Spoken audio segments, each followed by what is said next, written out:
प्रिय दर्शक बंधुओं, क्या आप जानते हैं कि धनु संक्रांति केवल सूर्य के राशि परिवर्तन का पर्व नहीं है, बल्कि यह वह पावन क्षण है जब सूर्य देव मनुष्य के कर्म, विचार और भाग्य तीनों की एक साथ परीक्षा लेते हैं। शास्त्रों में कहा गया है, जिस घर में धनु संक्रांति के दिन सत्य, संयम और अन्न का सम्मान होता है, वहां दरिद्रता, क्लेश और दुर्भाग्य स्वयं मार्ग बदल लेते हैं।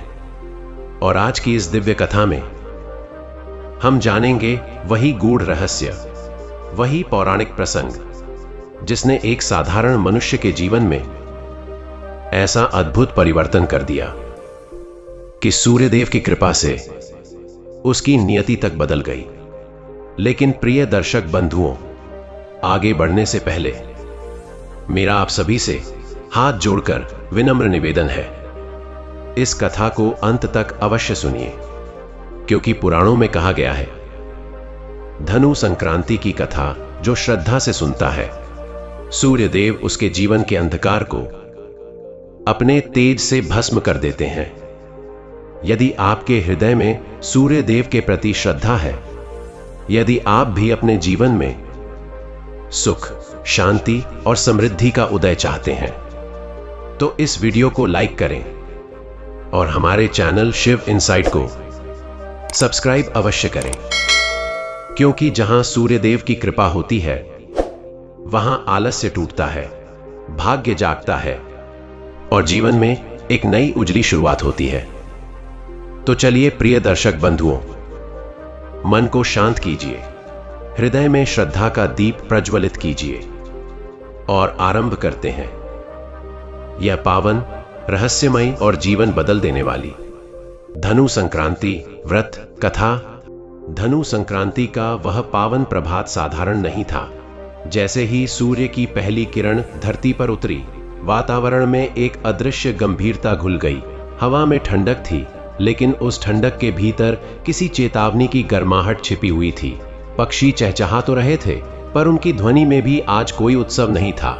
ऐसा लग रहा था मानो स्वयं समय थमकर मनुष्यों को देख रहा हो। शास्त्रों में कहा गया है कि धनु संक्रांति के दिन सूर्यदेव केवल आकाश में भ्रमण नहीं करते, बल्कि वे मनुष्य के कर्मों का सूक्ष्म निरीक्षण करते हैं। आज जो बोया जाएगा, वही जन्म जन्मांतर तक काटना पड़ेगा।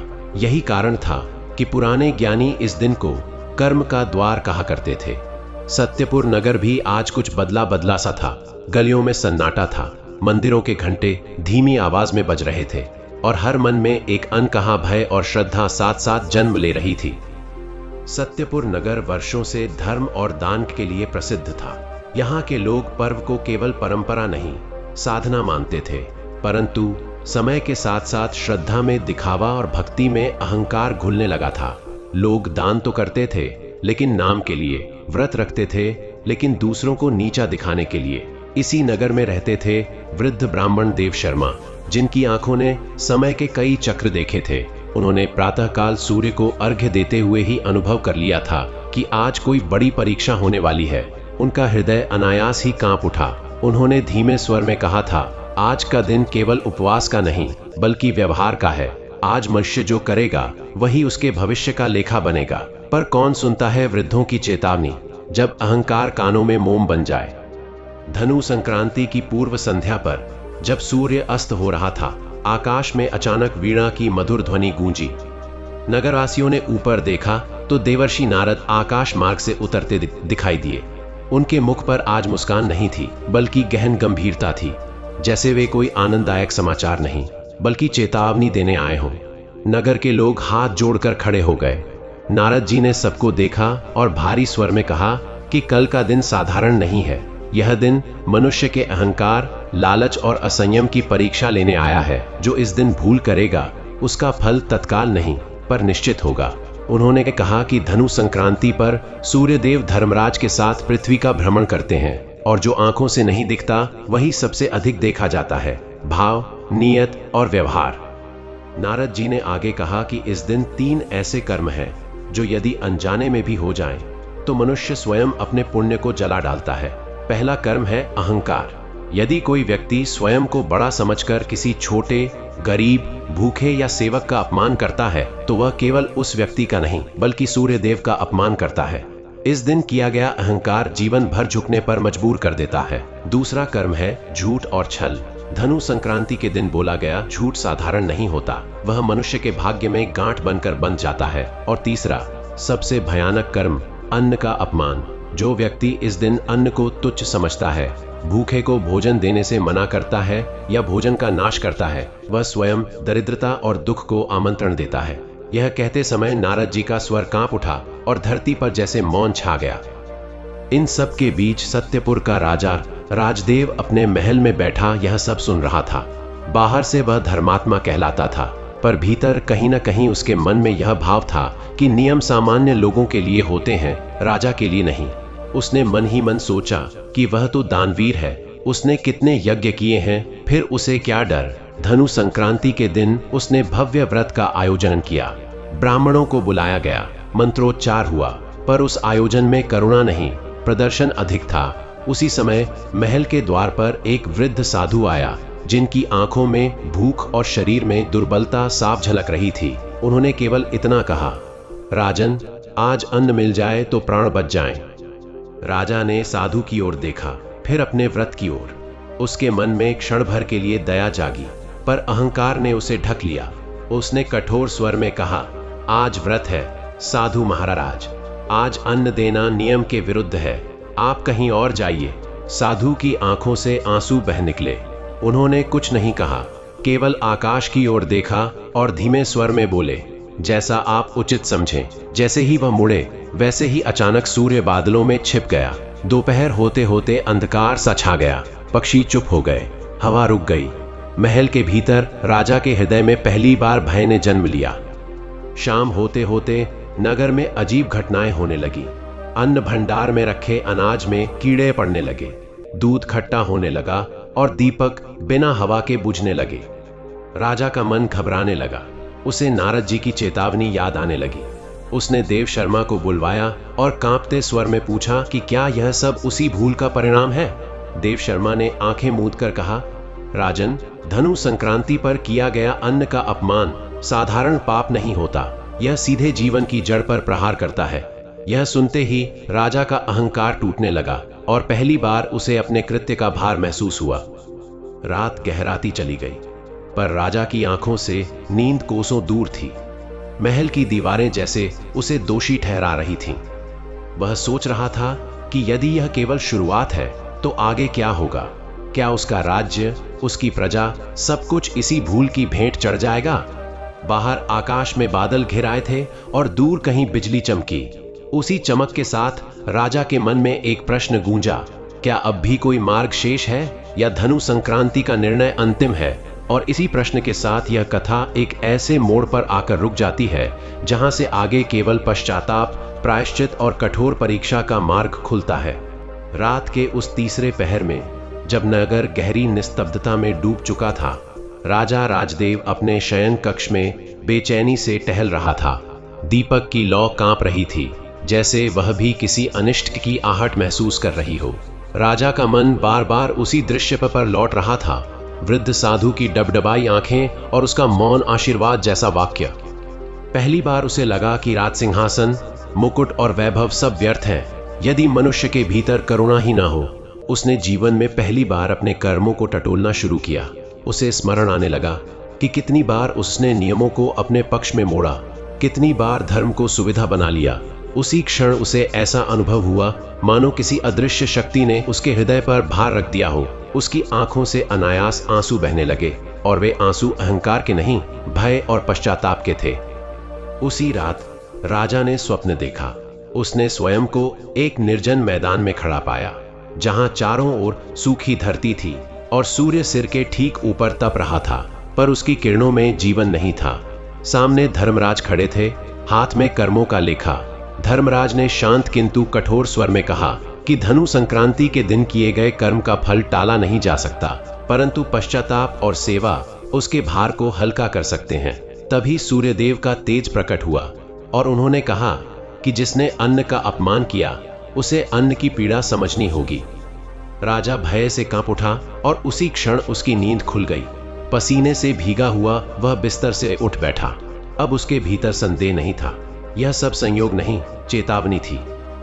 प्रातः होते ही राजा ने अपने सेवकों को बुलाया और बिना किसी आडंबर के देव शर्मा के आश्रम पहुंचा। वहां जाकर उसने पहली बार राजा की तरह नहीं, एक अपराधी की तरह सिर झुकाया। कांपते स्वर में उसने अपनी भूल स्वीकार की और प्रायश्चित का मार्ग पूछा। देव शर्मा ने उसे ध्यान से देखा और बोले कि प्रायश्चित केवल दान से नहीं, व्यवहार के परिवर्तन से होता है। उन्होंने कहा कि राजा को पहले उस साधु को ढूंढना होगा जिसका उसने अपमान किया, और फिर 7 दिनों तक स्वयं भूख और अभाव का अनुभव करना होगा ताकि अन्न का मूल्य हृदय में उतर सके। यह सुनकर राजा ने बिना हिचक स्वीकार कर लिया। उसी क्षण उसने राजसी वस्त्र उतार दिए और साधारण वस्त्र धारण कर लिए। राजा स्वयं नगर की गलियों में निकला, उसी द्वार जहां कभी वह पालकी में बैठकर गुजरता था। आज लोग उसे पहचानकर चकित थे, पर राजा की दृष्टि केवल उस साधु को खोज रही थी। कई स्थानों पर उसे भूखे लोग मिले जिनकी पीड़ा उसने पहले कभी नहीं देखी थी। उसने स्वयं अपने हाथों से भोजन परोसा और हर ग्रास के साथ उसे अपनी भूल और गहरी प्रतीत होने लगी। अंततः नगर के बाहर एक पीपल के नीचे वह वृद्ध साधु मिला, शांत मुद्रा में बैठा हुआ। राजा उसके चरणों में गिर पड़ा और फूट फूट कर रोने लगा। साधु ने उसके सिर पर हाथ रखा और कहा कि पश्चाताप यदि सच्चा हो तो वही सबसे बड़ा यज्ञ है। इसके बाद राजा ने देव शर्मा के कहे अनुसार 7 दिनों का कठिन प्रायश्चित आरंभ किया। वह स्वयं भूखा रहा, केवल उतना ही अन्न ग्रहण किया जितना एक साधारण व्यक्ति को मिलता है। उसने नगर के अन्न भंडार खोल दिए और घोषणा की कि धनु संक्रांति के बाद आने वाले दिनों में कोई भी भूखा नहीं सोएगा। धीरे धीरे नगर का वातावरण बदलने लगा। जहां पहले भय था वहां अब आशा की किरण दिखाई देने लगी। सूर्यदेव की किरणों में पुनः गर्माहट आने लगी और पक्षियों की चहचहाहट में जीवन लौट आया। राजा के भीतर भी एक नया जन्म हो रहा था, अहंकार का नहीं, सेवा का। 7वें दिन प्रातःकाल, जब राजा नर्मदा तट पर ध्यान में बैठा था, आकाश में पुनः वही वीणा की मधुर ध्वनि गूंजी। देवर्षि नारद प्रकट हुए। इस बार उनके मुख पर हल्की मुस्कान थी। उन्होंने कहा कि धनु संक्रांति का उद्देश्य दंड देना नहीं, चेताना है। जो चेत गया वही बच गया। उन्होंने राजा को आशीर्वाद दिया और कहा कि अब उसका राज्य केवल वैभव से नहीं, धर्म और करुणा से पहचाना जाएगा। उसी क्षण सूर्यदेव का तेज प्रकट हुआ और एक दिव्य प्रकाश ने तट को आलोकित कर दिया। राजा ने अनुभव किया कि उसके हृदय से भारी पत्थर हट गया है। नगर लौटते समय राजा के कदम हल्के थे, पर मन गंभीर और स्थिर। उसने निश्चय किया कि अब हर पर्व केवल परंपरा नहीं, आत्मशुद्धि का अवसर होगा। उसने यह भी आदेश दिया कि धनु संक्रांति के दिन विशेष रूप से अन्नदान, विनम्रता और सत्य का पालन किया जाएगा। लोग राजा में आए इस परिवर्तन को देखकर आश्चर्यचकित थे, पर साथ ही प्रेरित भी। सत्यपुर में अब दान दिखावे का नहीं, संवेदना का प्रतीक बनने लगा। जो पहले नियम से डरते थे, अब धर्म से प्रेम करने लगे। और इस प्रकार धनु संक्रांति की वह कथा केवल राजा राजदेव की नहीं रही, बल्कि हर उस मनुष्य की हो गई जो भूल करके भी सुधरना चाहता है। यह कथा हमें स्मरण कराती है कि सूर्यदेव केवल प्रकाश नहीं देते, वे हमें हमारे कर्मों का दर्पण भी दिखाते हैं। जो उस दर्पण में स्वयं को देख लेता है और बदलने का साहस करता है, उसके लिए कोई पाप अंतिम नहीं होता। और इसी संदेश के साथ यह कथा धीरे धीरे मौन में विलीन हो जाती है, मन में एक प्रश्न छोड़ते हुए, जब अगली धनु संक्रांति आएगी तो हम अपने कर्मों के साथ कहां खड़े होंगे। उस प्रश्न के साथ ही समय मानो फिर से गति पकड़ने लगा, पर अब उसका प्रवाह पहले जैसा नहीं था। धनु संक्रांति के बाद के दिन सत्यपुर के लिए एक नई परीक्षा लेकर आए।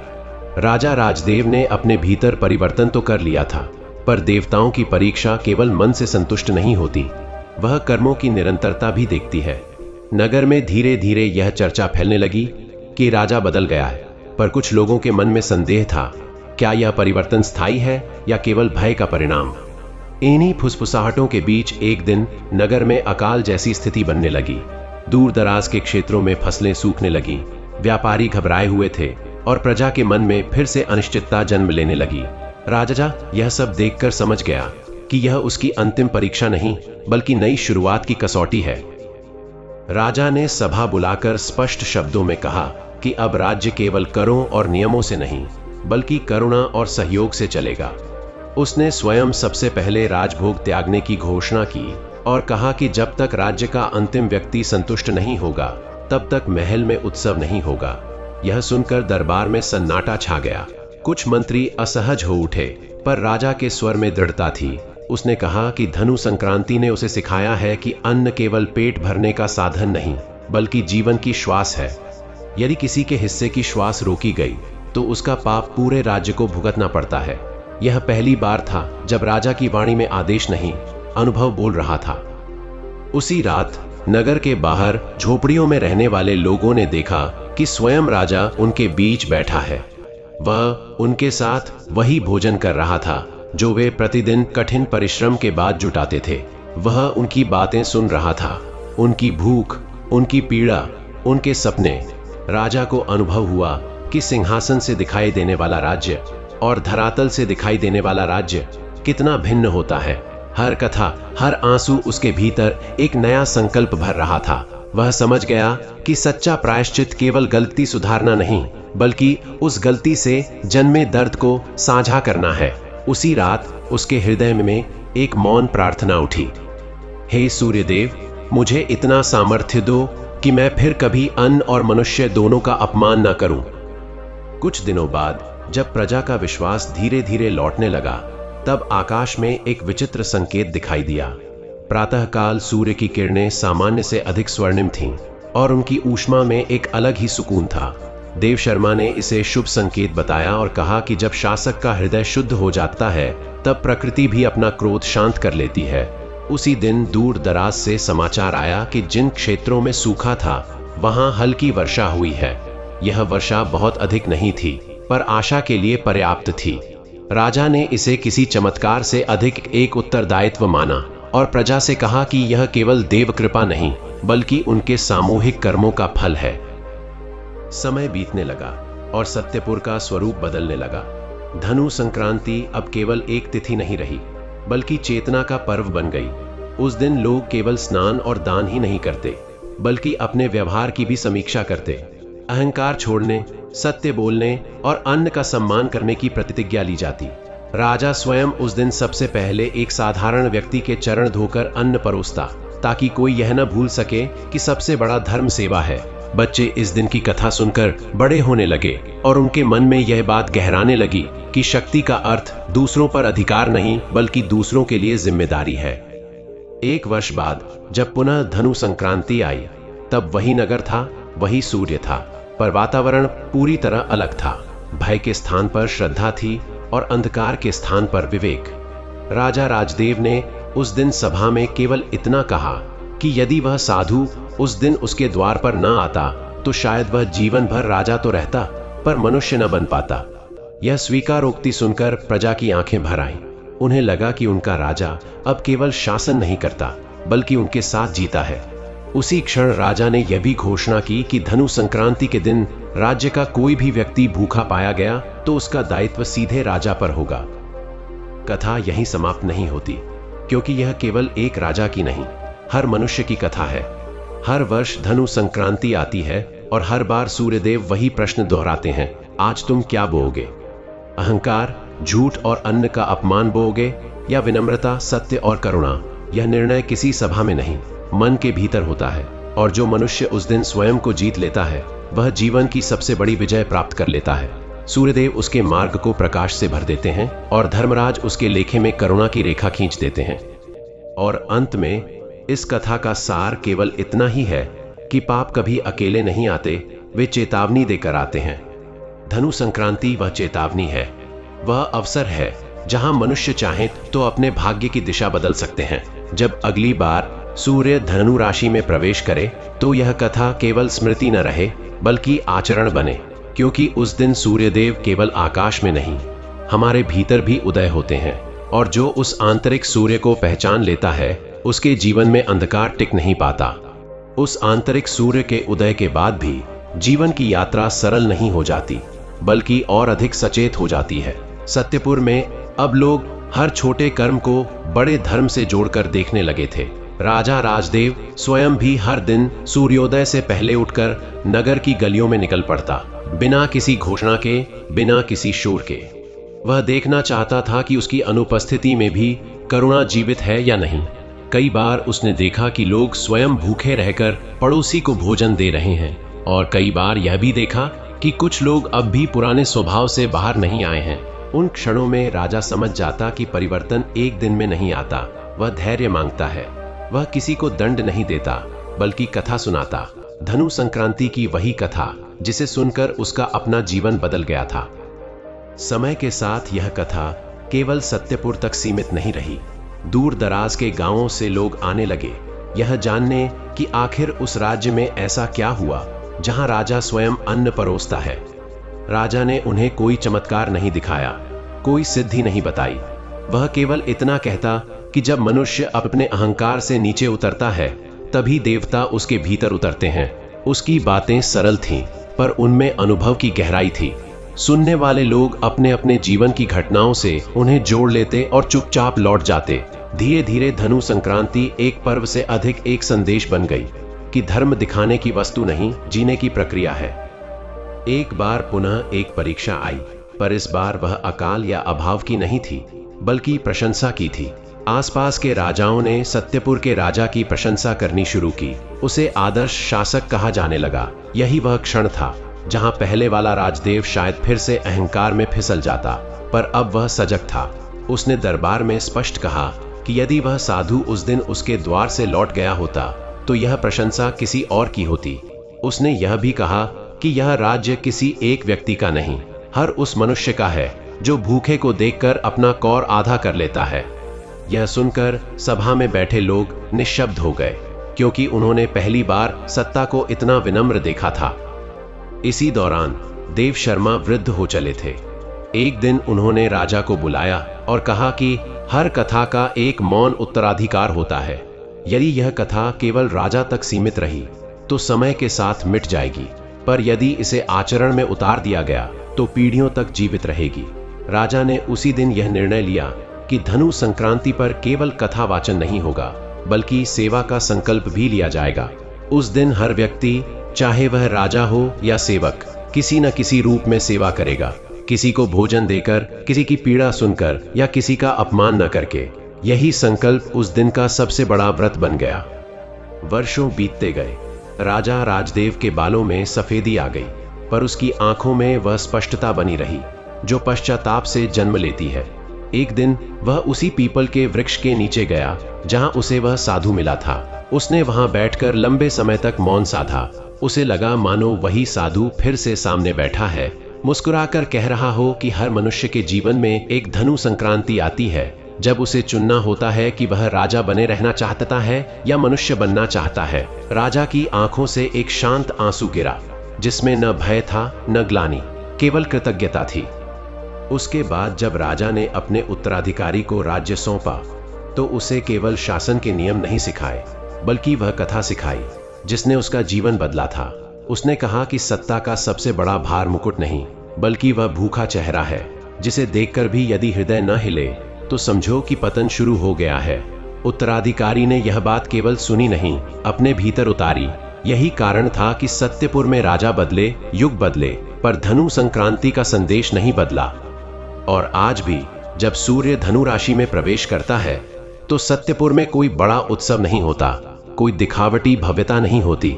वहां केवल एक शांत संकल्प लिया जाता है कि आज किसी का दिल नहीं दुखाया जाएगा, आज किसी को भूखा नहीं लौटाया जाएगा, और आज अहंकार को द्वार के बाहर ही छोड़ दिया जाएगा। यही वह मौन उत्सव है जिसे देखकर सूर्यदेव प्रसन्न होते हैं और धर्मराज मुस्कुराकर लेखा बंद कर देते हैं। इस कथा का अंतिम सत्य यही है कि धनु संक्रांति कोई डराने वाला दिन नहीं, बल्कि जागाने वाला दिन है। यह वह क्षण है जब सूर्य हमें याद दिलाते हैं कि प्रकाश बाहर ही नहीं, भीतर भी चाहिए। जो मनुष्य उस दिन अपने भीतर के अंधकार को पहचान लेता है, वही सच्चे अर्थों में व्रती होता है।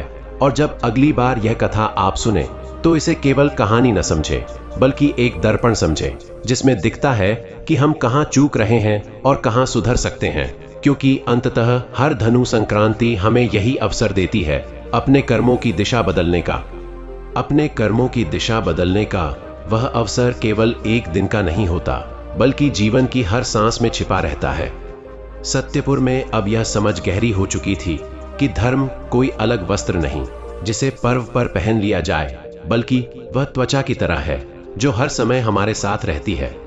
राजा राजदेव यह बात जान चुका था कि यदि चेतना जाग गई तो साधारण दिन भी पर्व बन जाते हैं। वह अब जब भी किसी को दान करता तो उसके हाथ कांपते नहीं थे, बल्कि उसका हृदय झुक जाता था। उसे लगने लगा था कि जो हाथ नीचे जाते हैं वही सबसे ऊंचे होते हैं। नगर के लोग यह परिवर्तन देख रहे थे और बिना किसी आदेश के वे भी अपने अपने स्तर पर वही करने लगे थे। कोई एक रोटी कम खाकर पड़ोसी को देता, कोई कठोर शब्द रोक लेता, कोई झूठ बोलने से पहले रुक जाता। यही वे छोटे छोटे बीज थे जिनसे बड़ा धर्म जन्म लेता है। पर समय की धारा कभी सीधी नहीं बहती। एक वर्ष ऐसा भी आया जब सत्यपुर पर बाहरी आक्रमण का खतरा मंडराने लगा। पड़ोसी राज्य के राजा ने सोचा कि यह करुणा और सेवा में डूबा राजा युद्ध के लिए कमजोर होगा। यह समाचार सुनकर प्रजा के मन में भय जागा, पर राजा के मुख पर न क्रोध था न घबराहट। उसने सभा में कहा कि जो राज्य भीतर से मजबूत होता है उसे बाहर से तोड़ा नहीं जा सकता। उसने सैनिकों को तैयार किया, पर साथ ही यह भी कहा कि युद्ध अंतिम उपाय होगा। उसने दूत भेजकर पड़ोसी राजा को संदेश भिजवाया कि यदि उसे अन्न या संसाधनों की कमी है तो सत्यपुर सहयोग करेगा, पर अन्याय स्वीकार नहीं करेगा। यह संदेश सुनकर सब चकित थे, क्योंकि यह शक्ति और करुणा का अद्भुत संतुलन था। कुछ दिनों के तनाव के बाद वह संकट टल गया। पड़ोसी राजा को भी यह समझ आ गया कि यह राज्य केवल तलवार से नहीं, सिद्धांत से चलता है। उस दिन सत्यपुर में कोई उत्सव नहीं मनाया गया, कोई विजय जुलूस नहीं निकला। राजा ने केवल इतना कहा कि आज सूर्यदेव ने हमें याद दिलाया है कि अहंकार चाहे युद्ध का हो या दान का, दोनों ही पतन का कारण बनते हैं।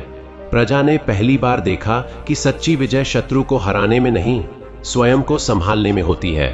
उस दिन कई लोगों की आंखों में आंसू थे, पर वे आंसू भय के नहीं, गर्व और कृतज्ञता के थे।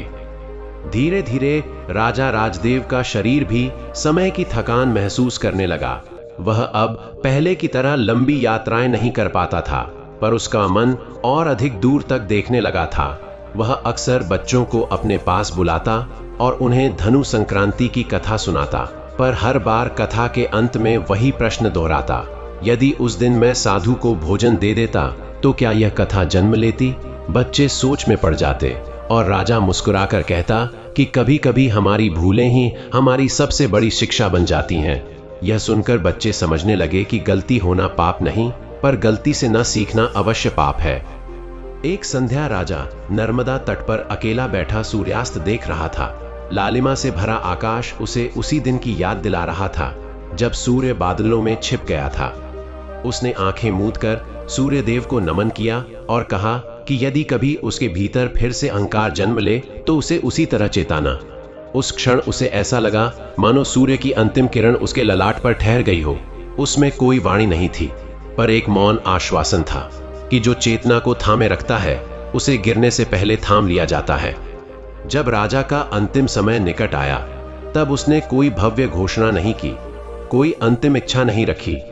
उसने केवल अपने उत्तराधिकारी और प्रजा से इतना कहा कि धनु संक्रांति को कभी केवल तिथि मत बनने देना, उसे जीवित रखना अपने व्यवहार में। उसने कहा कि यदि किसी दिन यह कथा केवल कहानी बन जाए तो समझ लेना कि सूर्य फिर से बादलों में छिपने वाला है। यह कहते हुए उसकी आंखें बंद हो गईं और उसके चेहरे पर वही शांति थी जो सही समय पर सही दिशा चुन लेने से आती है। राजा के जाने के बाद भी सत्यपुर में शोक नहीं, मौन श्रद्धा थी। लोगों ने समझ लिया था कि कोई व्यक्ति गया नहीं, बल्कि एक दृष्टि छोड़ गया है। हर धनु संक्रांति पर लोग आज भी उस पीपल के वृक्ष के नीचे एक दीपक जलाते हैं, किसी राजा के लिए नहीं, बल्कि उस साधु के लिए जिसने बिना कुछ कहे एक राज्य की दिशा बदल दी। वह साधु कौन था कोई नहीं जानता। कुछ कहते हैं वह स्वयं सूर्यदेव थे, कुछ कहते हैं धर्मराज का दूत, पर सत्यपुर के लोग इतना ही जानते हैं कि वह भूखा चेहरा ही था जिसमें उन्हें देवता दिखाई दिए। और इसी के साथ यह कथा पूर्ण होती है, पर समाप्त नहीं, क्योंकि हर बार जब कोई भूखा दरवाजे पर आता है, हर बार जब अहंकार हमें सत्य से दूर ले जाना चाहता है, हर बार जब हम अन्न को हल्के में लेने लगते हैं, तब यह कथा फिर से जीवित हो जाती है।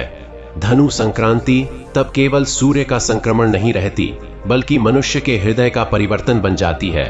और यही इस कथा की सबसे बड़ी सिद्धि है कि यह सुनने के बाद भी नहीं रुकती, बल्कि जीने के लिए विवश करती है।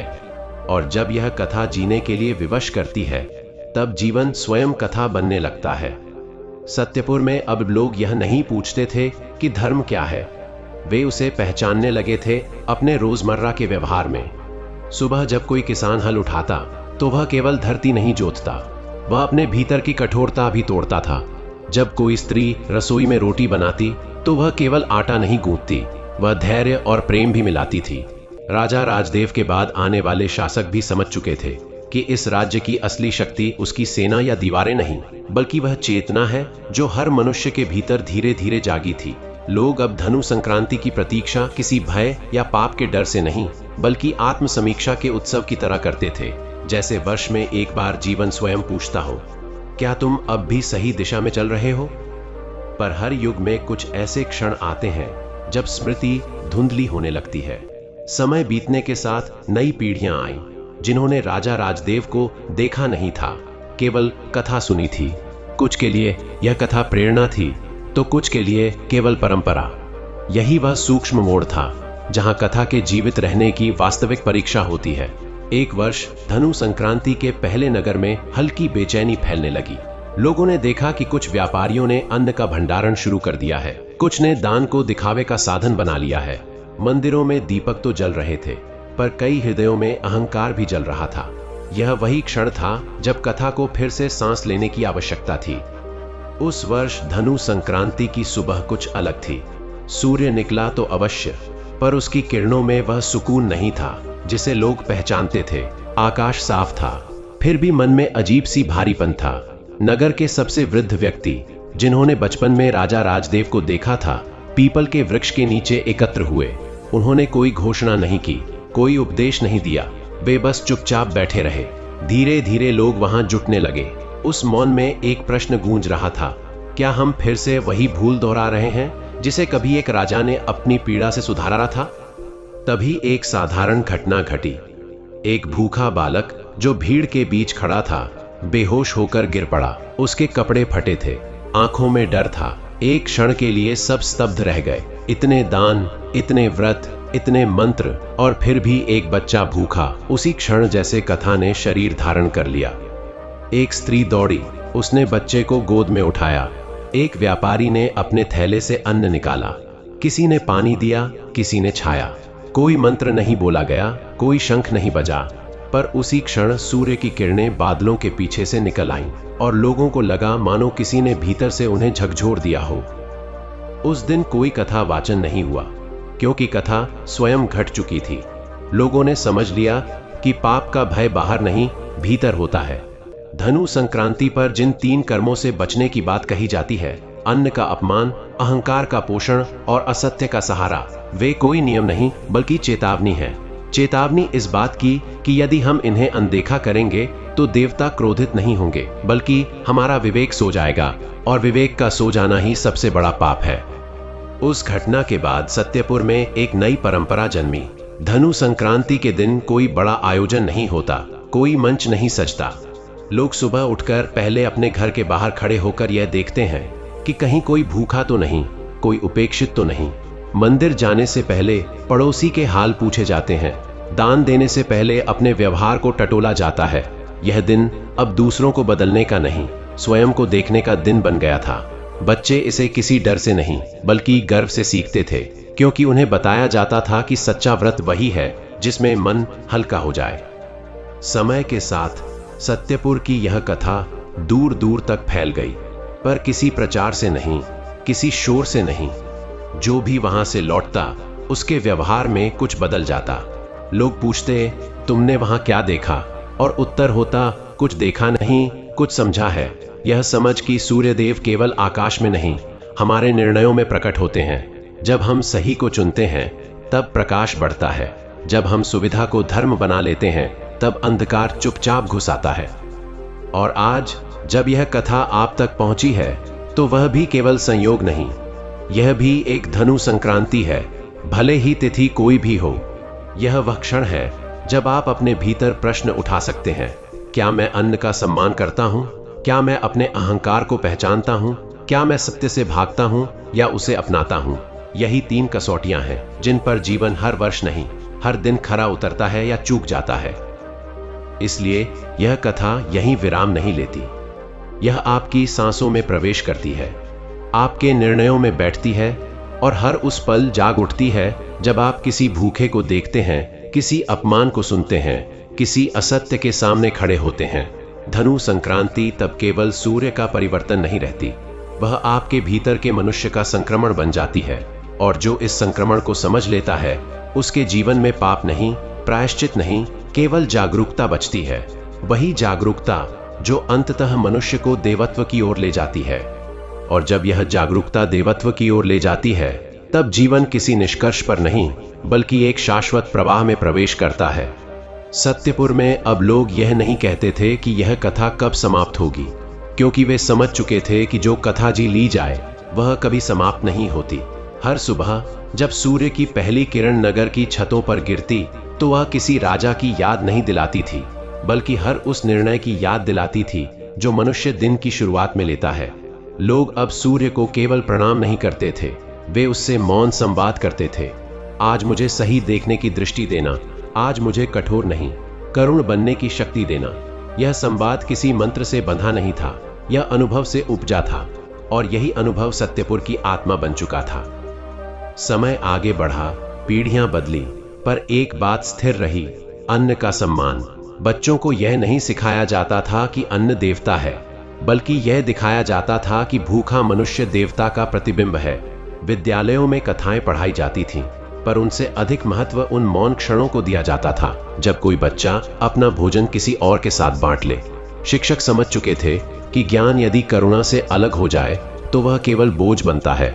इसलिए सत्यपुर में शिक्षा का अर्थ केवल पढ़ना नहीं, बल्कि संवेदना सीखना बन गया था। यही कारण था कि वहां से निकलने वाले लोग जहां भी जाते, अपने साथ कोई उपदेश नहीं, बल्कि एक दृष्टि ले जाते।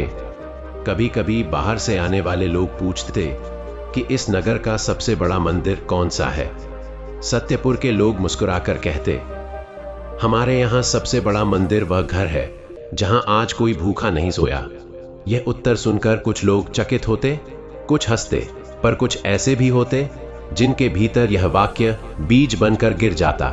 वे लौटकर अपने नगरों में वही प्रश्न उठाते, क्या हमारे यहाँ भी ऐसा संभव है? और वहीं से कथा का एक नया अध्याय किसी और भूमि पर, किसी और रूप में आरंभ हो जाता। सत्यपुर ने कभी स्वयं को आदर्श घोषित नहीं किया, उसने केवल आईना रखा जिसमें देखने वाला स्वयं को पहचान सकता था। वर्षों बाद एक बार फिर धनु संक्रांति आई, और इस बार आकाश में बादल घिरे हुए थे। सूर्य देर तक दिखाई नहीं दिया। लोग एकत्र हुए, पर उनके मन में कोई भय नहीं था। वे जानते थे कि सूर्य छिपा हो सकता है, पर उसका अस्तित्व नहीं मिटता। वे पीपल के वृक्ष के नीचे खड़े रहे, मौन में। तभी एक वृद्ध स्त्री ने धीरे से कहा, शायद आज सूर्य बाहर नहीं, भीतर उगने की प्रतीक्षा कर रहा है। यह वाक्य किसी शास्त्र से नहीं आया था, यह जीवन से आया था। लोग एक दूसरे की ओर देखने लगे, और उसी क्षण किसी ने पास खड़े व्यक्ति का हाथ थाम लिया। वह छोटा सा स्पर्श, वह मौन सहारा, वही उस दिन का उत्सव बन गया। धीरे धीरे बादल छटे और सूर्य दिखाई दिया, पर तब तक लोगों को यह समझ आ चुका था कि यदि सूर्य न भी दिखता, तब भी उनका धर्म अधूरा नहीं होता, क्योंकि अब वे प्रकाश के लिए केवल आकाश पर निर्भर नहीं थे। यह वह अवस्था थी जहां कथा अपने चरम पर पहुंचती है, जब उसका बाहरी आधार छूट जाता है और वह भीतर स्थिर हो जाती है। धनु संक्रांति अब तिथि नहीं रही थी, वह चेतना की दिशा बन गई थी। लोग समझ चुके थे कि हर दिन वही दिन है जब उन्हें चुनना है, सुविधा या सत्य, अहंकार या करुणा, उदासीनता या सेवा। एक दिन एक यात्री सत्यपुर आया। उसने नगर को देखा, लोगों को देखा, पर उसे कोई विशेष चमत्कार नहीं दिखा। जाते समय उसने पूछा, यहाँ ऐसा क्या है जो मुझे बांध रहा है? एक बच्चे ने उत्तर दिया, यहाँ लोग जल्दी नहीं करते किसी को जज करने की। यात्री चुप हो गया। उसने समझ लिया कि यही वह दुर्लभ गुण है जो संसार में सबसे अधिक अभाव में है। वह लौट गया, पर उसके साथ कथा का एक मौन अंश चला गया। जो शायद उसके जीवन में किसी मोड़ पर जाग उठेगा। और यही इस कथा की यात्रा थी, बिना शोर, बिना प्रचार, एक मन से दूसरे मन तक। समय की धूल में राजा राजदेव का नाम अब इतिहास की पंक्तियों में सिमट चुका था, पर उसका निर्णय अभी भी जीवित था। लोग उसे याद नहीं करते थे, पर उसके चुने हुए मार्ग पर चलते थे। और यही किसी भी जीवन की सबसे बड़ी उपलब्धि होती है कि व्यक्ति चला जाए पर उसकी दिशा रह जाए। सत्यपुर में कोई मूर्ति नहीं थी, कोई स्मारक नहीं था, केवल एक पीपल था, एक दीपक था और एक मौन था जो हर धनु संक्रांति को गहरा हो जाता था। उस मौन में न कोई भय था, न कोई प्रलोभन, केवल स्मरण था। और अब जब यह कथा अपने अंतिम शब्दों की ओर बढ़ रही है, तो वास्तव में यह समाप्त नहीं हो रही, यह बस आप तक आकर ठहर गई है। अब यह आपसे पूछती है, जब अगली बार आप अन्न का एक कण देखें, किसी भूखे की आंख देखें या अपने भीतर उठते अहंकार को महसूस करें, तब आप क्या चुनेंगे? क्योंकि वहीं उसी क्षण आपकी अपनी धनु संक्रांति घटित होगी। सूर्यदेव बाहर हों या बादलों में छिपे हों, इससे अधिक महत्वपूर्ण यह होगा कि क्या आपके भीतर का सूर्य जाग रहा है। यही इस कथा का अंतिम सत्य है। कोई श्राप नहीं, कोई वरदान नहीं, केवल चेतना। यदि चेतना जागी है तो जीवन स्वयं धर्म बन जाता है, और यदि चेतना सोई है तो पर्व भी खोखले हो जाते हैं। धनु संक्रांति हमें डराने नहीं आती, वह हमें जगाने आती है। और जो जाग गया उसके लिए कथा समाप्त नहीं होती, वह स्वयं कथा बन जाता है। यहीं यह कथा मौन में विलीन होती है, आपके भीतर एक दीपक जलाकर, जिसकी लौ अब आपके हाथ में है। तो प्रिय दर्शक बंधुओं, आपने सुनी यह पावन, गूढ़ और आत्मचिंतन से भरी धनु संक्रांति व्रत कथा। यह कथा केवल सुनने के लिए नहीं थी, यह अपने भीतर झांकने का एक अवसर थी। यह हमें स्मरण कराती है कि धनु संक्रांति पर टालने योग्य कर्म कोई कठोर नियम नहीं, बल्कि हमारे विवेक को जगाने वाली चेतावनियां हैं। जो व्यक्ति इस पावन दिवस पर अन्न का सम्मान करता है, अहंकार से दूरी बनाता है और सत्य के मार्ग पर अडिग रहता है, उसके जीवन में सूर्यदेव स्वयं अंधकार को हटाकर प्रकाश का मार्ग प्रशस्त करते हैं। इसलिए हे भक्तजनों, इस पुण्यकाल में केवल व्रत ही नहीं, वरन अपने विचारों, वचनों और कर्मों को भी शुद्ध कीजिए, क्योंकि सच्चा व्रत वही है जो मन को हल्का कर दे और जीवन को उजास से भर दे। यदि यह कथा आपके हृदय में आत्ममंथन जगा पाई हो, यदि इसने आपको और बेहतर मनुष्य बनने की प्रेरणा दी हो, तो इसे लाइक करें, अपने प्रियजनों के साथ साझा करें, ताकि यह प्रकाश और भी हृदयों तक पहुंच सके।